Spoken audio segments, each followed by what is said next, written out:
Ito naman yung binili natin noong nakarang araw.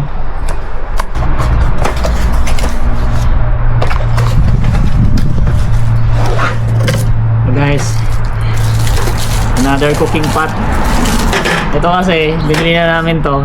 Ito nakita to ni boss. Gusto niya rin kasi daw halimbawa ito lutuan namin ng ulam o lutuan namin ng kanin. Paano pag nagluluto ka ng kanin tapos gusto mo magluto ng ulam, so hintayin mo pa maluto yung kanin mo para makapagluto ka ng ulam. Sabi niya bumili pa tayo ng isa pa para di mo na hintayin yung maluto yung kanin, and at the same time makapagluto ka na rin ng ulam. Ganda nito.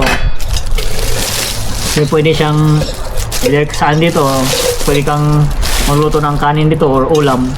At the same time ito, ang ganda nito, may extra ano siya, layer na pwede mong parang ano to pwedeng kanin dyan tapos ito yung ulam mo, isang lutuan lang pag nagre-reheat ka. Pero pwede rin gawin na lang namin itong sausawan, no, di ba? Side dish diyan mo ilagay, may extra bowl ka na, so either dito yung ulam mo or dito yung kanin mo, tapos yun na pang dalawang tao. Tapos ito yung takip niya, made out of stainless din. Ano siya actually made in ano siya, Thailand, yun yung brand. Ganyan. Ulam or kanin. Tapos ito, extra bowl.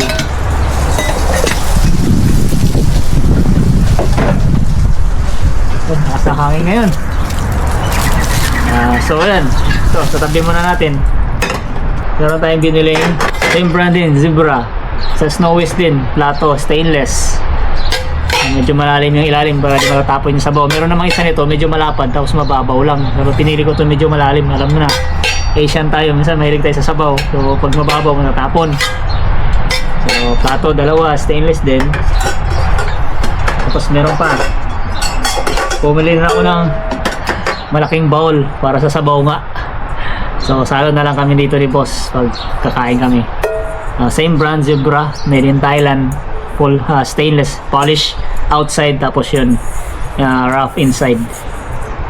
Tapos dalawang yan, stainless mug, parang ano lang to small size cup. Yan, makapal siya, parang double layer.